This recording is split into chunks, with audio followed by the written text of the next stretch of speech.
आज कैसे एक मामूली सा इंडियन लड़का गूगल जैसे ट्रिलियन डॉलर जायंट को चैलेंज कर रहा है। आखिर कैसे एक नया एआई टूल इतनी तेजी से लोगों की आदत बदल रहा है। और सबसे बड़ा सवाल कि जब दुनिया के पास ऑलरेडी चैट जीपीटी जैसे पावरफुल टूल्स थे तो फिर एक नया एआई बनाने की क्या जरूरत पड़ गई। ये 3 सवाल सिंपल लगते हैं लेकिन इनके जवाब इतने सीधे नहीं है। अब जरा सोचो, रात के 2 बजे तुम गूगल पर एक सिंपल सा सवाल टाइप करते हो कि 2026 में बेस्ट फोन कौन सा है। तुम्हारे मोबाइल स्क्रीन पर रिजल्ट आते हैं, एक के बाद एक लिंक, वीडियोस, रिव्यूज। तुम क्लिक करते हो, स्क्रॉल करते हो और कंपेयर करते हो और कुछ ही देर बाद तुम्हारे पास इतनी इन्फॉर्मेशन हो जाती है कि तुम्हें समझ ही नहीं आता। कि कभी तुमने नोटिस किया है कि इंटरनेट पर आंसर की कमी नहीं है, फिर भी एग्जैक्ट आंसर मिलना मुश्किल क्यों हो जाता है। सालों से हमें इसी सिस्टम की आदत लग चुकी है कि जो भी पूछना हो गूगल करो, पहले सर्च करो, फिर कंपेयर करो और फिर डिसाइड करो। और ये प्रोसेस इतना नॉर्मल हो चुका है कि हमने कभी क्वेश्चन ही नहीं किया कि क्या इससे बेटर भी कुछ हो सकता है। फिर 2022 में एक ऐसी चीज आती है जो इस पूरे सिस्टम को हिला कर रख देती है, जिसे आज हम चैट जीपीटी के नाम से जानते हैं। अचानक लोगों को लगता है कि शायद आंसर्स ढूंढने का तरीका ही गलत था, कि तुम चैट जीपीटी से सवाल पूछते हो और एक सिस्टम तुम्हें सीधा जवाब देता है,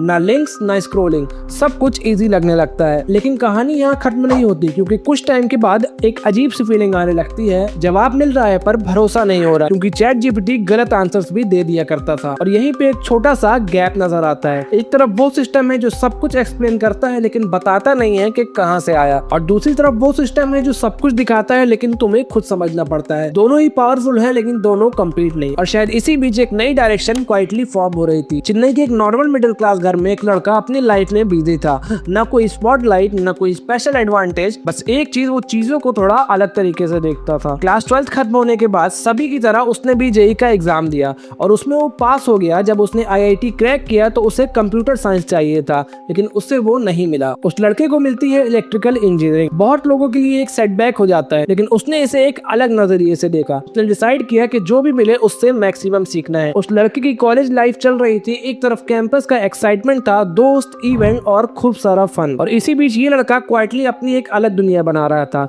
अपनी पढ़ाई के साथ वो कोडिंग भी करता था, सिस्टम को समझता था और धीरे धीरे उसका इंटरेस्ट एआई की तरफ फिर से बढ़ने लगा। उसके दिमाग में एक सिंपल सा सवाल बार बार आता था कि मशीन सिर्फ इंस्ट्रक्शन फॉलो करती है या उन्हें समझाया भी जा सकता है। एक दिन उसने बिना किसी हैवी प्रिपरेशन के एक मशीन लर्निंग कंपटीशन में पार्टिसिपेट किया। कोई एक्सपेक्टेशन नहीं थी कि रिजल्ट क्या आएगा, लेकिन जब रिजल्ट आया तो वो जीत चुका था। कभी कभी एक छोटी सी जीत तुम्हें वो कॉन्फिडेंस दे देती है जो डायरेक्शन चेंज कर देता है। अब उस लड़के के लिए रास्ता क्लियर होने लगा था। कॉलेज कंप्लीट होने के बाद वो पीएचडी करने यूएस चला गया और एआई को और डीपली समझना स्टार्ट किया। लेकिन असली टर्निंग पॉइंट तब आया जब उसने उन जगहों को अंदर से देखा जहाँ फ्यूचर बिल्ड हो रहा था। ओपन एआई, गूगल और डीप माइंड, यहाँ सब कुछ एडवांस था, मॉडल्स पावरफुल थे, सिस्टम इंटेलिजेंट थे, लेकिन एक चीज मिसिंग थी, क्लैरिटी। एक तरफ एआई आंसर्स दे रहा था, दूसरी तरफ सर्च इंजन्स डेटा दे रहे थे, लेकिन दोनों के बीच एक गैप अभी भी एग्जिस्ट करता था। और शायद सब लोग उस गैप के साथ कंफर्टेबल हो चुके थे। लेकिन हर सिस्टम में एक ब्लाइंड स्पॉट होता है और जो उसे देख लेता है वो गेम चेंज कर देता है। उस लड़के का आइडिया कॉम्प्लिकेटेड नहीं था।